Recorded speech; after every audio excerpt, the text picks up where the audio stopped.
we chose to do this movie over the newest Puss in Boots. Did we make a bad decision? I guess we'll find out. That movie is The Last Samurai, and this is Two Sides of the Same Coin. Theme music. Two sides of the same coin. That podcast is weird. Hello and welcome to Two Sides of the Same Coin. I am your loony host, Noah Hewitt. And today I am joined once again by one of my closest friends. He is awesome. He is an awesome bass player. He is talented. He's someone that I love hanging out with. And he is someone who I love to quote Phineas and Ferb with. And sometimes Milo Murphy's Law. Because we're going to the zoo. We're going to the zoo. We're going to the zoo. We're going to the zoo. We're gonna see some animals. There it is. Ladies and gentlemen, Jonathon Bigler. Hello. Hello, Jonathon. It's good to have you on the podcast. And you have your own mic now. This is crazy. I don't know what to do. What do I do with my hand?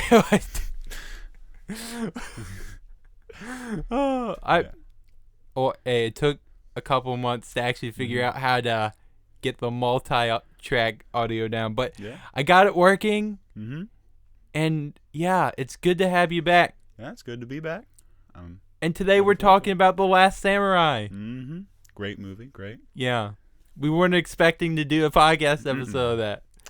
Nope, but yeah, it was a Friday night, and we were one of our friends, and we how many movies did we lay out? We laid out like 20. We laid out like 20 movies, and then we got it down to the newest Puss in Boots and The Last Samurai. Yep.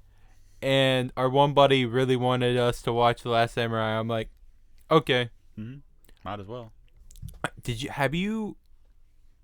Had you heard of The Last Samurai before then? Yeah, so I'd seen a clip or two. I had no idea what the plot was, and I didn't know anything about the movie except for like one clip I saw in like a stuntman react video or something. Okay.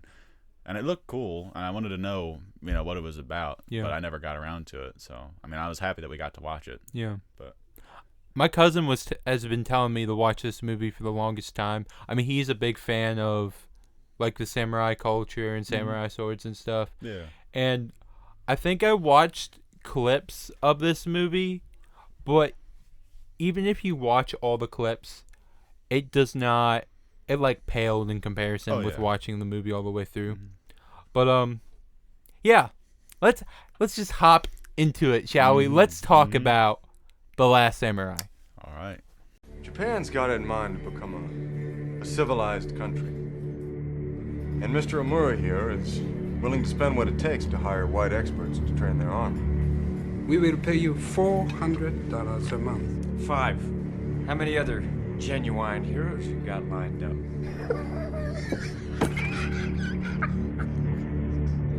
July 12th, 1876.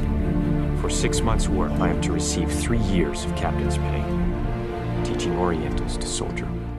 I have been hired to help suppress the rebellion of yet another tribal leader. Apparently, this is the only job for which I am suited. What can the general tell me about this man, this samurai, Katsumoto? You kept me alive just to speak English? Then what do you want? To know my enemy. I've seen what you do to your enemies. A samurai cannot stand the shame of defeat. You see, the Emperor's mad for all things Western, and the samurai believe it's changing too fast. It's like the ancient and the modern are at war for the soul of Japan. What the hell am I doing here? What do you want from me? What do you want for yourself?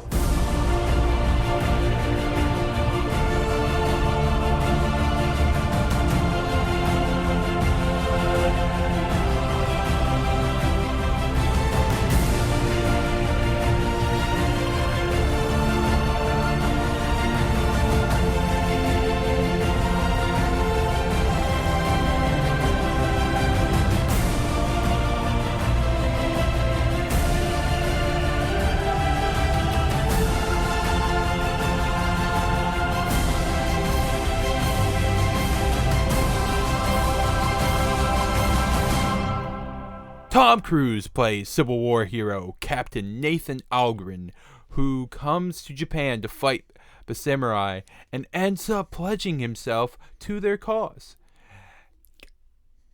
Alright, I'm sorry. I'm going to butcher a lot of Japanese, and if these... I don't... Yeah. I'm going to fine. butcher a lot of names. I apologize. I mean, how many Japanese listeners do you have, you think? You're probably not going to offend anybody, right? I don't have any at the moment, but we have people from, like, Bulgaria, from Australia, a few people from over the world. I think it's less than 1%. Yeah. But you'll be fine. I'm sorry if I offend you. I'm illiterate. That's not true. Ken Watanabe, Academy Award nominee, plays Kazumatu. Kazumatu.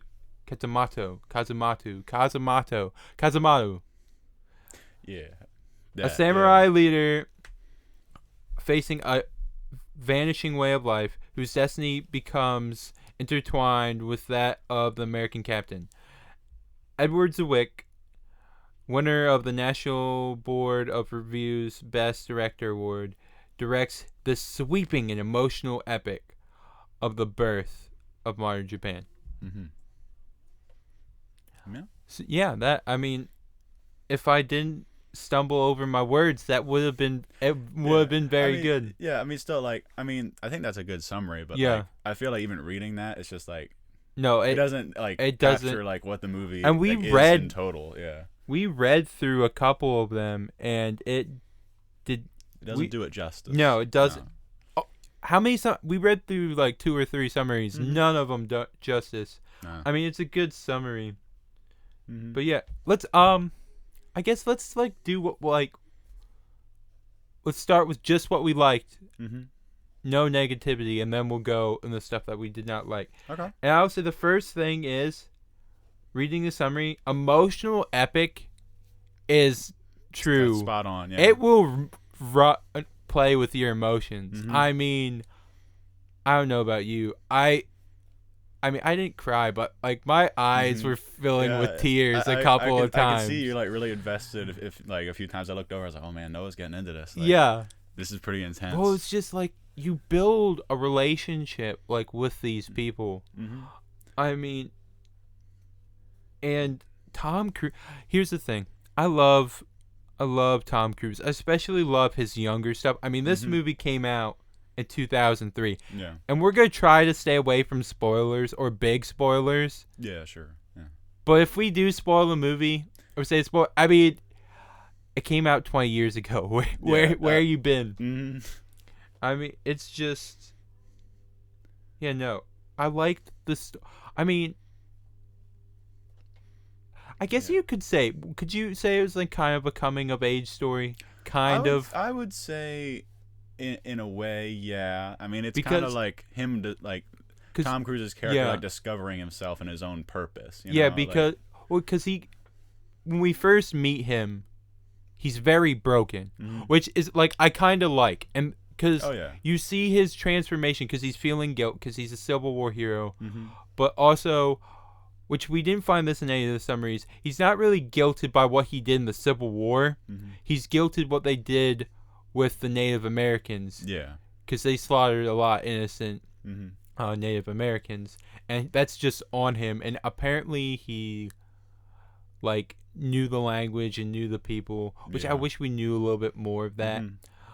But no, the character was just awesome. Because, you see him, a broken character, and he, throws himself into his work. And he's like, okay, you pay me to do this, I'll do it. And So he goes to Japan to train their army because Japan and the Japanese government are trying to modernize, and their biggest issue is the samurai. So he trains the soldiers, and they're rushed into battle way too quickly. Yeah. I mean, I'm summarizing the plot right now, but I feel like you have to get that basic, that intro part. Yeah. And then he goes into battle with them because he knows they're not going to stand a chance with him. And that's the one, I guess that's a lesson, or not a lesson, a kind of an ideal of this movie that I liked is a true leader fights with his soldiers. Yeah. Which I really liked.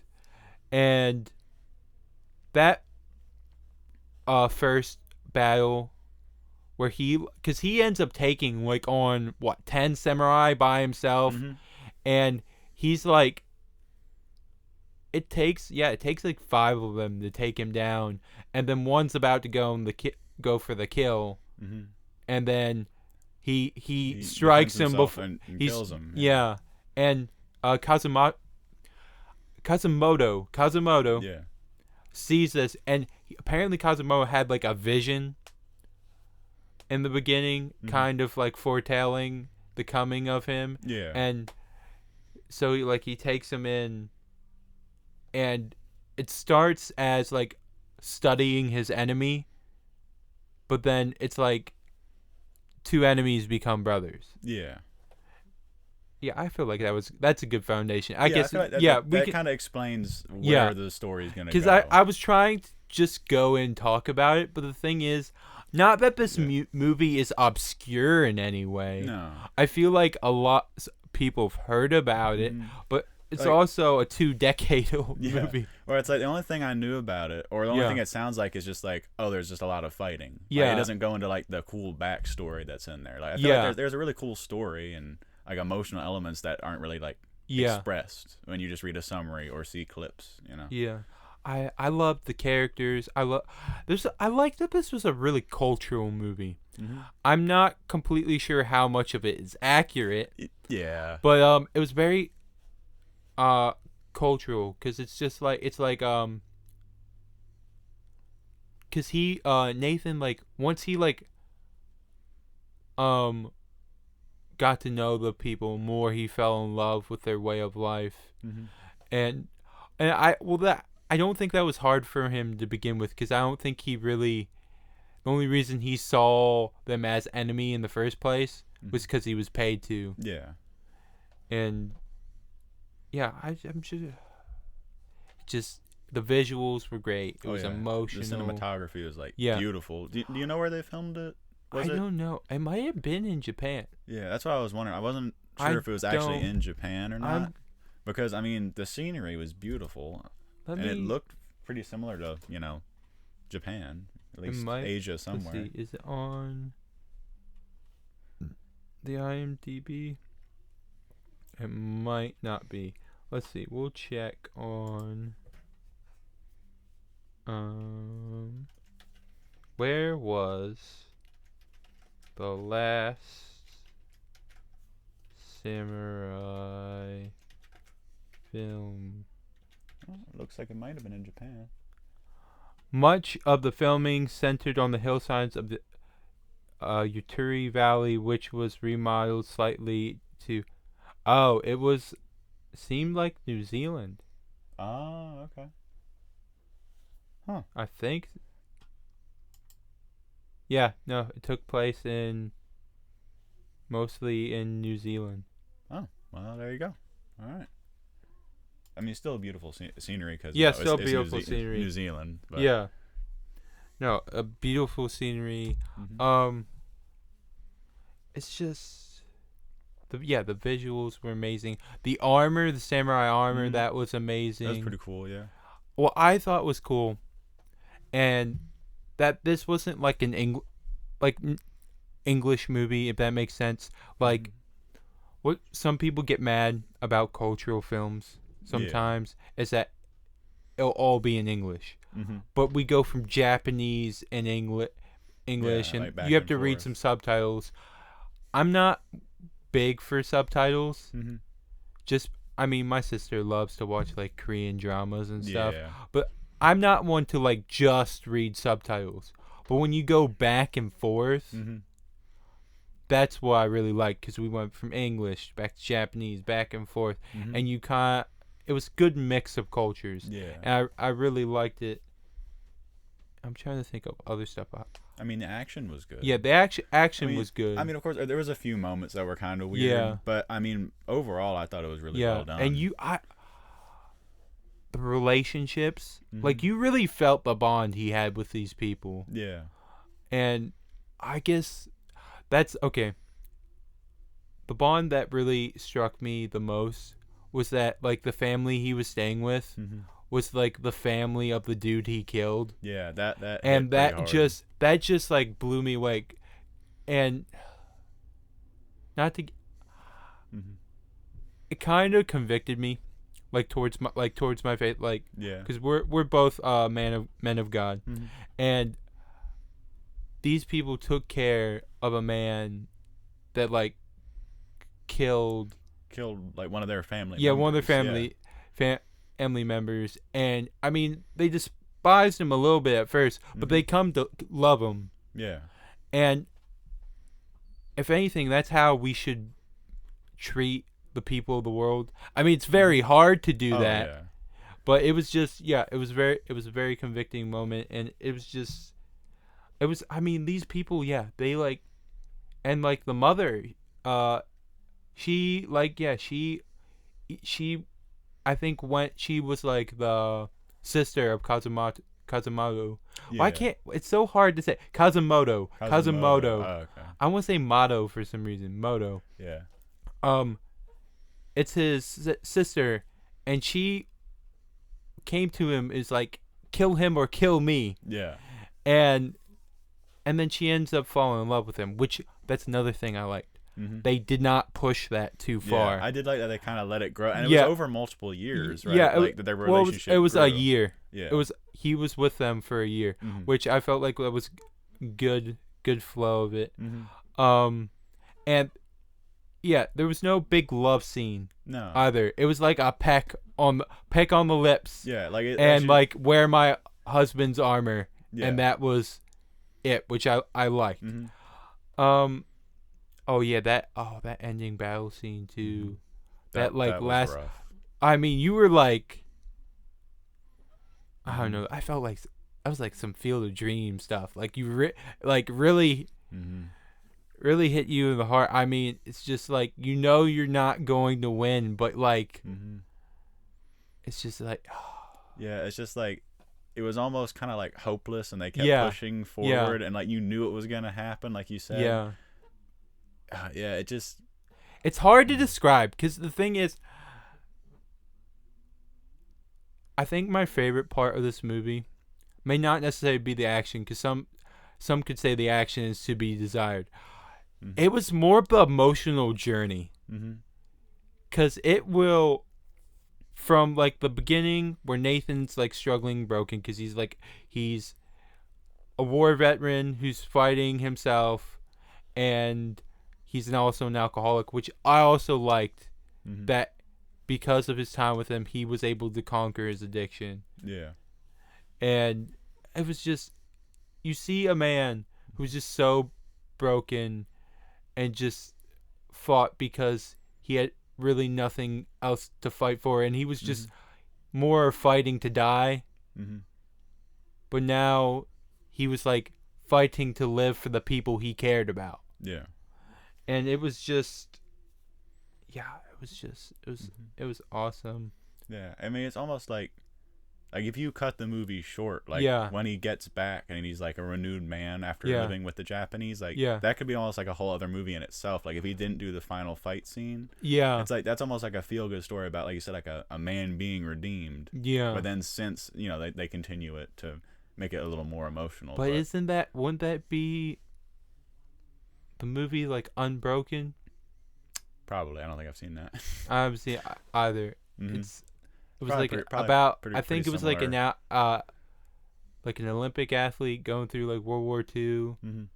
I think he was also a man of faith. I don't know. That might be a movie for the podcast we have to watch. That's true. But I don't know. It's hard. This movie's very hard to explain, because it's just it's an experience. I'm trying to think, what else did we like about this film? I mean, I would say costuming was fairly good. Costumes Liked it. Were nice, yeah. Yeah, it was nice. I mean, there was actually like, there wasn't too many like comedic moments, but I thought there was still like a little like something to keep it light. Like when he tries on the Japanese clothing, and he's like pretending to like know kung fu or something, screwing around like that. That was pretty funny. Like at least kept it a little. Yeah, lighter. That was pretty funny.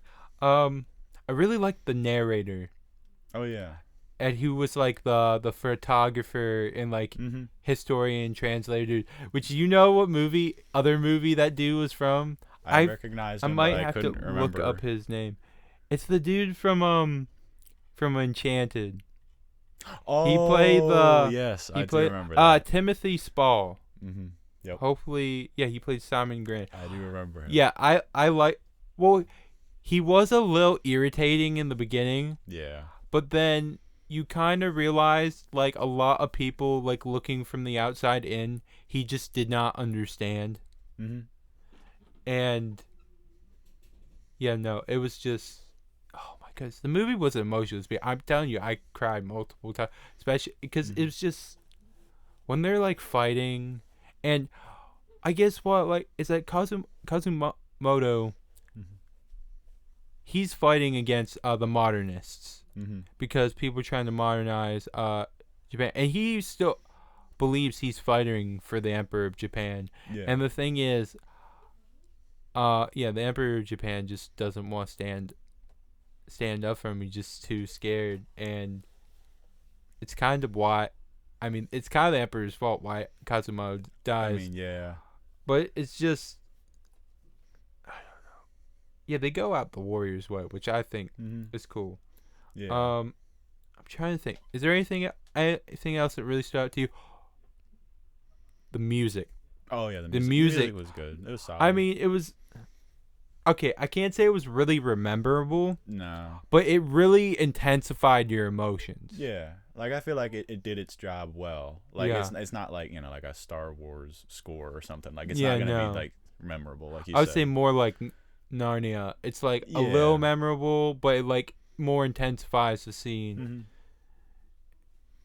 Oh wait, I think one more scene I think we gotta talk about before we move on to our dislikes. Kazumoto's son. We're not gonna go too much into that character because I feel like that's something you have to experience. But like, so this is a little bit of a spoiler.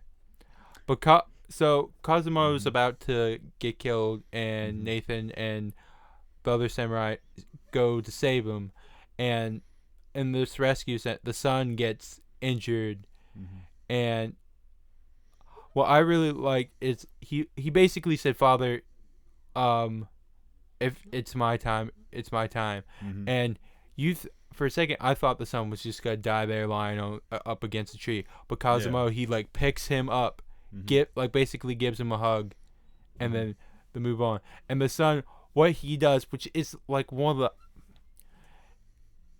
like that's one of the best like final stands that I've seen. I love those kind of things. The son takes a deep breath, shoots a few more arrows, and then pulls out his swords, and then goes and just. Yeah. Like that was like a satisfying death. Like you feel like it was like an honorable death. Yeah. Anything you can remember, Jonathan, that really stood out to you?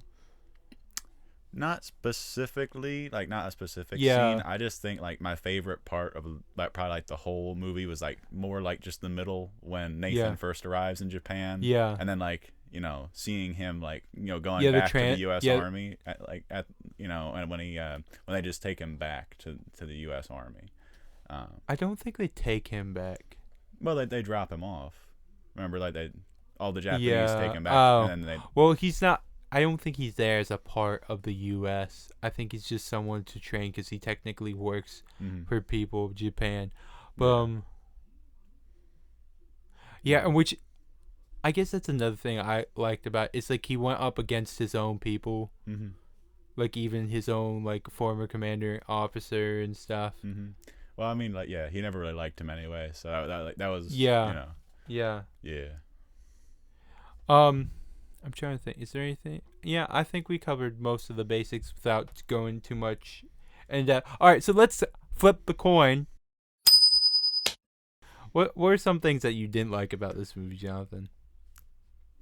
Well, for one, the one action scene when he throws the samurai. Yeah, I thought it was kind of dumb. So, in my opinion, yeah. So Nathan throws. I think it was like towards the end, the last action scene, throws his samurai sword at his commanding officer. which that actual scene I didn't really have issues with. It's what happens 2 seconds afterwards is that you see a sword in his hand. Well, I was talking to my cousin who studied a little bit of like the samurai culture. So historically, they would carry like a bunch of swords on the side of their horses. Because they would like go through weapons fairly quick, or just in case a sword break, or if they had, maybe they threw it. I don't know. And he did have a sword on his waist. Yeah. But the thing is, you look closely at the sword, and it's like that's the same exact sword he just threw. Back in his and hand. he still has it. And the thing is, you don't see him grab his sword. Nothing. You just see back in his hand. And I don't know if that's just sloppy cinematography, or just editing, or I don't know. I thought the blood in this movie looked a little weird. Because, like, you would see if someone got cut or someone got shot, there would be, like, blood. I noticed it looked pink. Okay. At least to me. Yeah. And I don't know if it was some they used. Granted, it's 2003, and I think they did a lot of weird stuff with fake blood back then until they got it right. Yeah. So I'm not sure. There was also a scene with ninjas. Oh yeah, that was kind of weird. Like, and the thing is, I could tell. So they used for the good guys and the bad guys. They used like Asian or Japanese actors. Yeah. But I don't know if you noticed this. It might have just been obvious to me. I could be completely wrong. The ninjas did not look Asian. I looked at their eyes. Yeah. They looked like American or so on. And the thing is, that also made me wonder why they had like black paint on their hand, on their face. On the face and hands, and that made me think, okay, is it to hide? I mean, that might be a legitimate thing that ninjas do. I did notice that, and I was thinking like it might have been something they did practically. Because that way, like, you couldn't, like, if you were in all black, except for that little space, you'd want to cover that in black. Cover too. what's exposed. Yeah. But I don't know. They did not. So the eyes and the what parts you could see of the face didn't look Asian to me. I thought that was weird. I'm trying. There were some times where I saw like buckles on harnesses of like horses and stuff. Okay. And I'm just like, okay, would they have had? I mean, they might have been around in like modern U.S. at that time, modern America. Yeah. But would it have been in like that time in Japan? Maybe, maybe not. Not sure about that. Yeah. Yeah, and I don't know if I liked that. I don't know. I'm trying to think. Here's the thing. One thing I didn't like. So Nathan's hired. Yeah. And also his commanding officer is there. Nathan's hired to train. Why isn't the commanding officer hired to train? That's my one of my issues. It's like what? Well, and the thing is, the commanding officer, he doesn't really do a whole lot in the film, like until towards the end, and he doesn't really do any real fighting. I mean, maybe he does towards the end because Nathan challenges him. Yeah. I was thinking maybe like that was supposed to be part of his character, how he was kind of a coward, and he kind of like he ordered a whole that whole execution. He's like, and he has like, I have no remorse for the people I kill. Yeah. And the thing is, you see that they kill innocent women and children, and I'm just like, so this movie was very long. It was like 2 hours and 2 hours 34 minutes. It was 2 hours. Yeah, 2 hours 34 minutes. You were right. I felt, it was really. You could feel it towards the end how long it was. Even though I wouldn't really cut anything out. No. If I could, I would almost despite how long it is, I would like to know more about Nathan's backstory. Mm-hmm. And just more of, because you find out like how that he knew he was like almost a part of the Indian culture. Like he was friends with them, he knew their language, and I guess go back to where, is that I liked that he like became one with their culture. Yeah. But to dislike, one thing I didn't like. So he has like longish hair, not like super long hair. Yeah, sure. Because I think a lot of those samurai had like very long hair. They did. What I don't understand is why this dude did not put his hair up in a bun. In the bun, yeah. And 2, how did this dude's hair stay perfectly like? It was not in his face at all, except for the one scene, which I also had issue with because he was like, he got attacked by these dudes, and then in the end he had two swords in his hand, which I don't know if that. I don't know if samurai fought with 2 swords, so I don't know if he would get trained in that.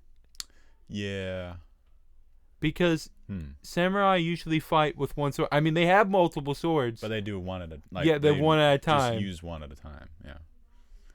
And I don't know. And I mean, people's like, but the Ninja Turtles, they use 2 swords. I mean, that's a Ninja Turtle. Yeah, though, that's like, Ninja Turtle. I don't know how. I don't know how accurate that is. I would have to do more research. And it's like, but traditionally, samurai use one sword, 2 hands. Was he fighting with the 2 swords at the very end, or I thought like he was just holding the 2 swords and then he was holding he killed the guy. The 2 swords. I think it was because he started with no swords. Yeah.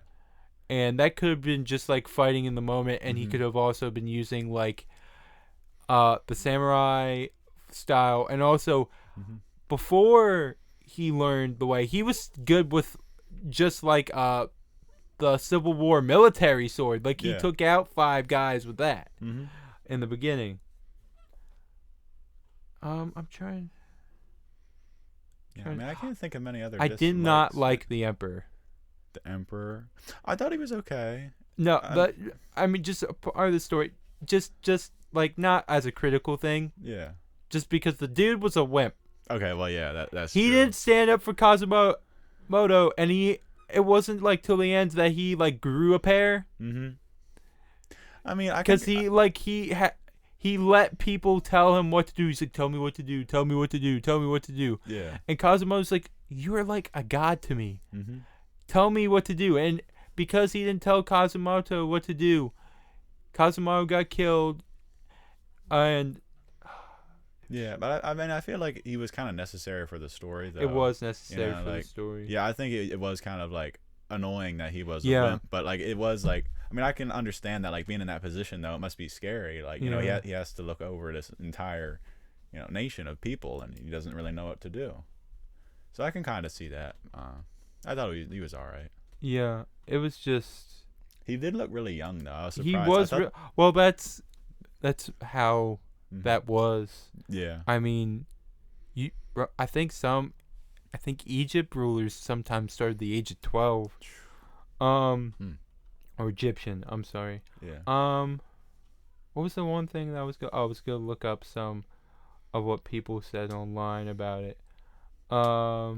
I mean, you said like review wise, from like Rotten Tomatoes and stuff, it was all right, right? Like, Rotten Tomatoes gave it a 66, which is not terrible. It's not bad. IMDb gave it a 7.8, and I feel like IMDb gives everything like a set. It's somewhere in a 7. Almost everything IMDb does. It has to be really bad for them not to. It's like they usually give someone a 7.8 or a 7.6. Yeah. I mean, Jonathan, give me any random movie. We'll see if we can prove.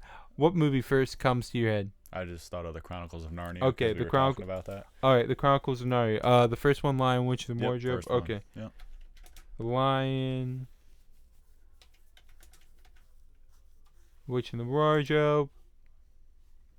And what does IMDb give? Oh, they gave it a 6.9. That was what? That's bullcrap. I mean, I guess. It's at least I a guess. 7. That's at least a 7. I mean, I thought it was good, but I mean, I guess we both are Christians, and it was kind of Christian-y, so I Oh, can it's get C.S. it. Lewis. Yeah. But I don't mean, know. yeah, that's what I mean. Maybe that's another review for another time. But no, it was. Yeah, I thought it was a good movie. Wait, random. You want to go through some random facts about this movie? Sure. Tom Cruise spent almost 2 years in preparation for this movie, including swordplay instruction, and he did learn Japanese. Oh, that's cool. I was wondering about that. Yeah. I was wondering if he actually took the time to learn Japanese for that. Oh, was a good quote from the movie. Like Kazumoto said, the perfect blossom is a rare thing. You could spend your life looking for one, and it would not be a wasted life. Mm-hmm. That's good, yeah. I mean, that's a good quote. And he saw one at the end. Mm-hmm. It was like, I'm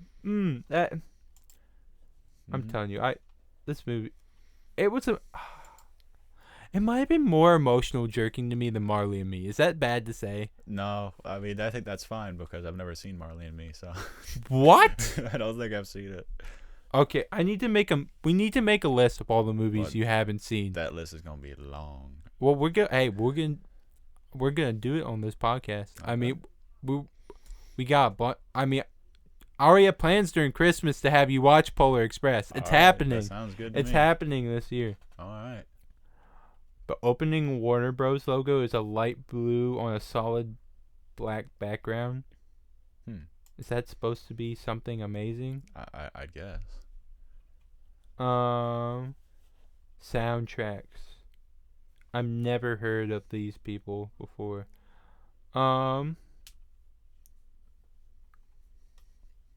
Yeah, I don't know. There's not a whole lot. Wait. This movie's rated R? Yeah, it is. Really? I mean, a dude gets beheaded. I think multiple people do, actually. Yeah, but it's like not that bad. It's not. I mean, I think it might have been like, it's 2003 rated Yeah, R. but like Indiana Jones and the Last Crusade, people get beheaded and you don't see. I didn't think that was weird because there were some moments in Let's Indiana Jones. look up that rating because there's no. If this is rated because is it language maybe? Because I couldn't even remember anybody saying anything that. It bad. says strong language and battle sequences. Oh, okay. But even then, wait, I'm gonna look up Indiana Jones: The Last Crusade because there's no way Indiana Jones. It's PG-13, right? I mean, I'm positive it's PG-13. I'm pretty sure. I thought they all were. I'm pretty sure. Indiana Jones, 1999. Oh, that got an 8.2 on IMDb. Hey, there we go. Okay, let me find it. I'm gonna find it. Oh, Sean Connery, how I miss you. Okay. Yeah, PG-13. Yeah. What's up with that? I don't know. It doesn't make any sense. Can we agree that the stuff that happens in Indiana Jones: The Last Crusade is like worse than what happens in this movie? You see, I would, but I haven't seen that movie either. Bro, I saw parts of the Crystal Skull. The worst one. Yeah. Well, I mean, is that the worst? Temple of Doom gets demonic, in my opinion. Yeah, but it was okay. Have you seen Raiders of the Lost Ark? See, I saw the Crystal Skull and only like half of it. That's not the good one exactly, either. But I even like the one that's not supposed to be good. So I think I would really like the original one. Yeah, okay. It's happening. Mm-hmm. Yep. And plus, there's a new one coming out, right? The new Indiana Jones. You're not. So I gotta be ready for that. So we gotta. Okay. Well, hey, let me. Do you want that to be your next movie? You want to go through the Indiana Jones? Sure. Okay. All right. Let me know when you're available. All right. We'll make that happen next. I'm trying to think of some final thoughts for this. For The Last Samurai, because it's a good movie. It has. I mean, it's hard to find flaws in it. Well, that's not true. If you sit back after the movie, you can easily find some stuff that you don't like. Yeah. But I don't know. It's a movie you get emotionally invested in, and this might be I think it might be in my top 10 favorite movies, or like at least it's one of my favorites now, and I loved it. For the action is up there, but it's not. Yeah. It's more of how it makes you feel. Yeah, I'd say like if you're looking for an action movie mainly, like I wouldn't really go for this. But if you're looking for like a good story with action elements, like this is top tier. Like it's good. Ooh, I'm curious. What taglines would you give this movie? I'm curious if there's a tagline on top of it. I mean, I don't know what would be a good descriptor for it. I don't know. Me would be like brothers become, or enemies become brothers, or broken man becomes whole in ancient culture. Oh. Okay, this is going out of the dislikes, and we're just, I guess, rambling at this point. The Last Samurai. Yeah. Who do you think is the Last Samurai? Do you think it's Kazumoto? That he's the Last Samurai? Or do you think that after this, like, after the events of this movie, that, like, Tom Cruise, was the last samurai. It was the last true samurai. See, it, like, that's kind of, like, hard to say because like he just kind of adopted the culture, you know? Or it's like I feel like Kazumoto is like like he was the main, like he was this like the samurai basically, like he's the guy who was the leader of them, and he was like the most real of them, like I feel like personally how I saw it in the end, it's like he was the last one, and then like he's like Tom Cruise's character is carrying on the traditions, but it's like he wasn't like the real last samurai. I feel like that was Kazumoto, and it's loosely based on a true story. Yeah. Very loosely. There was like a 19th century rebellion. Yeah. But all these characters fictional. Yeah. I'm curious. If they remade this movie, who would you want to play in the remake? Keanu Reeves. Well, he can't. See, the thing is, he did something like that. Yeah. He did the 47 Ronin, where he was basically a samurai. Oh, okay. I think he was the samurai. Yeah. Honestly, Adam Driver. I don't know about that. What? What do you mean? I don't know about that. I love Adam Driver. I think he's good, but what do you have against Adam Driver? I don't know. I mean, have you seen A Marriage Story? No, it's on the list. See, I haven't seen it either, but from the clips I've seen, just his acting in that made me find him really funny for some reason. Bro, if anything, I love him despite every people are gonna hate me for this. Yeah. I love his acting and the character of Kylo Ren. Oh yeah. Even though J.J. Abrams ruined it in the third movie. And yes, Star Wars fans, that's where Star Wars went bad. Not The Last Jedi, The Rise of Skywalker. Okay. Yeah, I don't know. I mean, I wouldn't. Here's the thing. I don't think they would do it right if they remade this movie. Definitely not. And they would try to change it up. They'd probably make it like the Red Dawn remake, where they'd flip it, and the people who live die, and the people who died lived. Yeah. Don't see the Red Dawn remake. No. I mean, I love Chris Hemsworth, but no, I'm telling you, Patrick Swayze is the way to go. Yeah. So I guess let's go into counting our change. Counting our change. This is Jonathan, I'll tell you what counting our change is. Right. So this is our system for rating the movie or ranking it. I see. So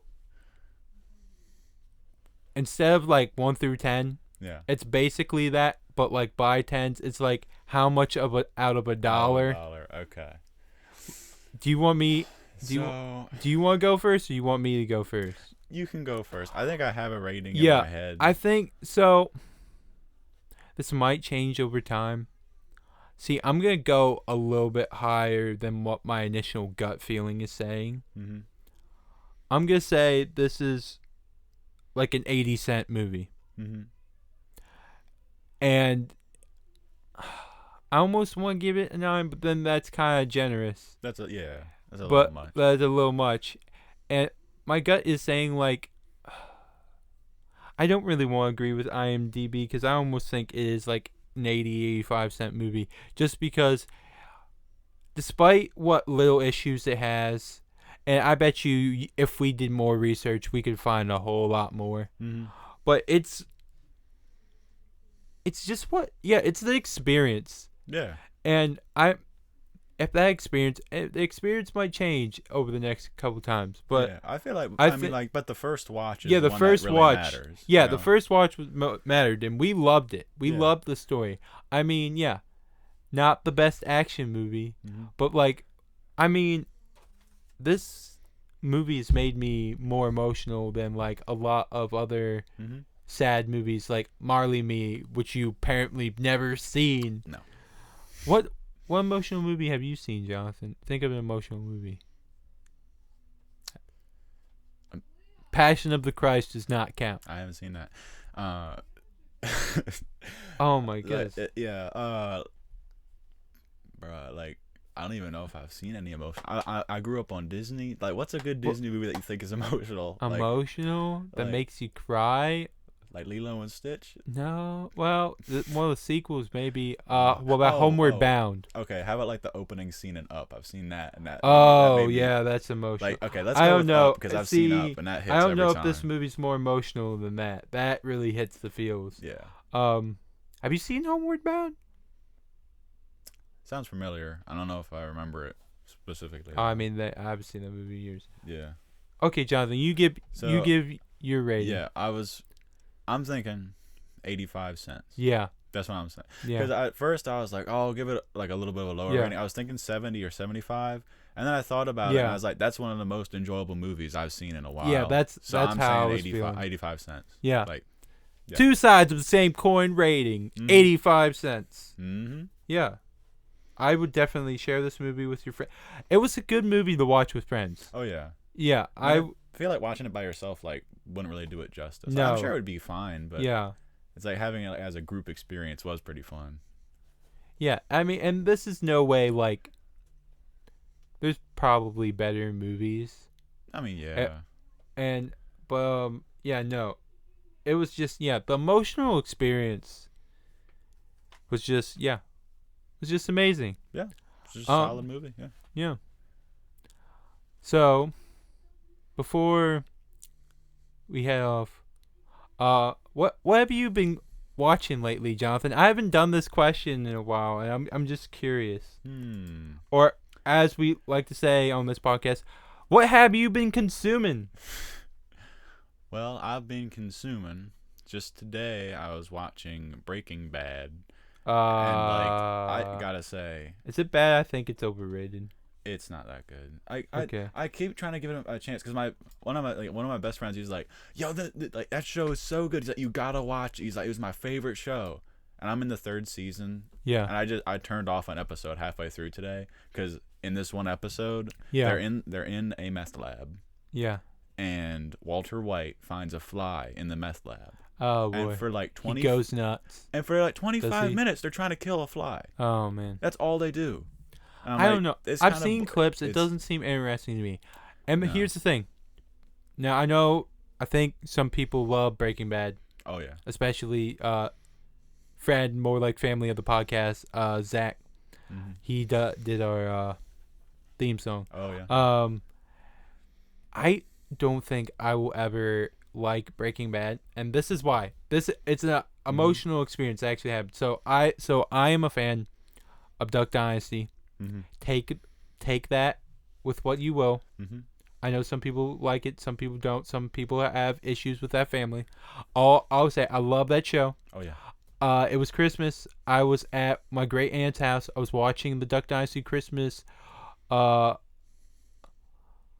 special, and one of my cousins comes, what kind of Christian hick crap are you watching?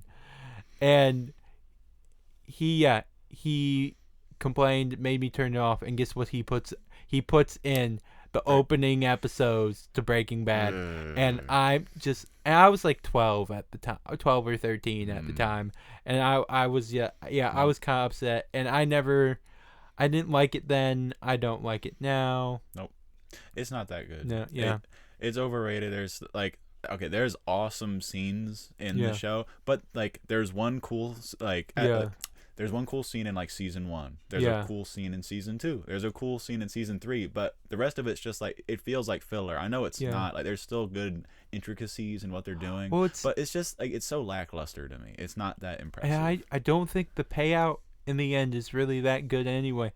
I don't know. Some people really love the show. I don't know. Anything else? Oh, I mean, I was watching like some comedy specials recently, and that's not really like a movie. But I just watched John Mulaney's Baby J stand-up special. Bro, so good. I loved it. So good.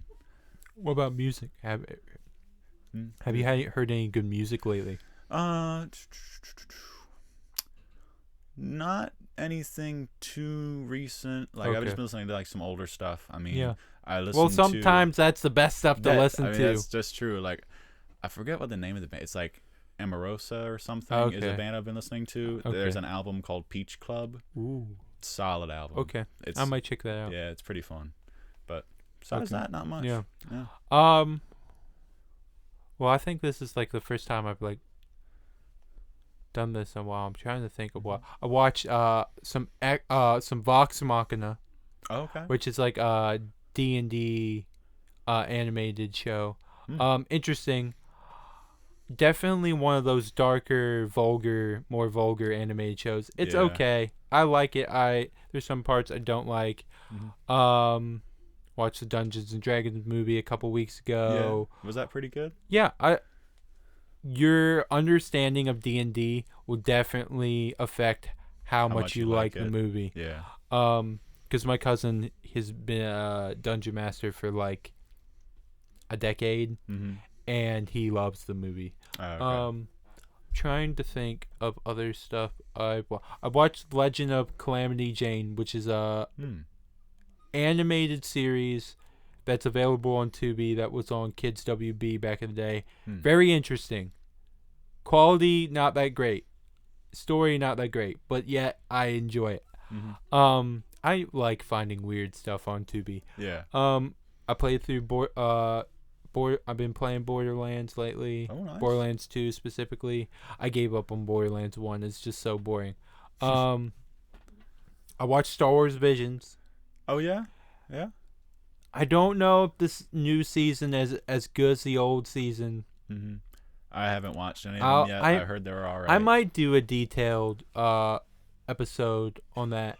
I don't know. If people ask me to do it, I will. I'm thinking.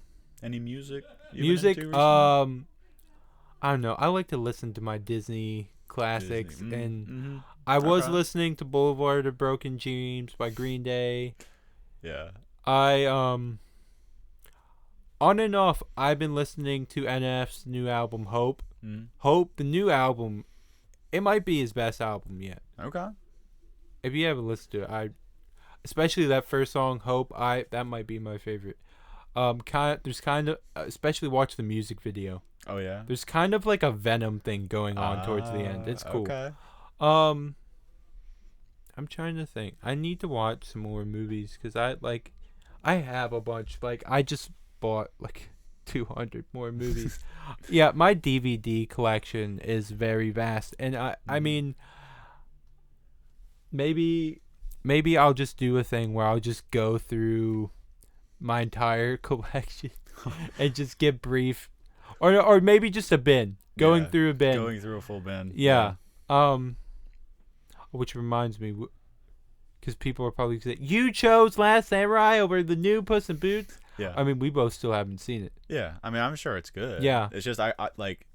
Our friend asked us like, what are we in the mood for? And I think you might ask me that too. And I was like, oh, I'd rather watch like a more action like. And I was like, even though Puss in Boots probably did have decent action. Yeah, and our friend also said like, oh, I want to watch a live action. I prefer that, but whatever. And I was like, oh yeah. Sure. Yeah. So and we might do a review on that. We'll either watch it together and do a review, or we might watch it separate. We'll whatever works best for us. We're two busy whatever people. happens.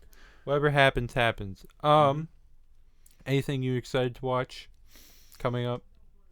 I mean, if I get caught up on the Indiana Jones movies, the new Indiana Jones. What about Across the Spider-Verse? Yes, that's coming out in 2 weeks. I'm very excited for that. That's gonna be good. I think I might get a bunch of people to go to the theater for that. That'd be cool, man. Okay. Sounds pretty awesome. All right. Well, in conclusion, folks, The Last Samurai. Good movie. Emotional experience. I've said that a lot. Yeah, I mean, it was. I mean, yeah, emotional epic indeed. Who directed this movie again? Zawick. You did a good job. Well, I have been Noah. And I've been Jonathan. And Jonathan, you ate my enchilada. Still don't get it, my man. You still don't get it? I'm sorry. Like, I know you're trying to find somebody who gets it, but Oh, I almost forgot. If you would like to reach out to me, to I guess to Jonathan, since Jonathan doesn't have any social media anything anymore, at 2 Sides of the Same Coin Pod on Instagram, you can email me at 2 Sides of the Same Coin Pod at gmail.com. And if I did not say that correctly, those links will be in the description. And feel free to reach out. Tell us what you like about the podcast. Tell us what you don't like. Tell us what we should cover next. Tell me how irritating I am. I mean, yeah. Hey, and as Skylar likes to say, tell us about your friends. Tell your friends about us. And I said it already again, but I'll say it again. Jonathan, you ate my enchilada. It was delicious. It was delicious. I don't think I've ever had an enchilada. I don't know. I think I might have it. It was good.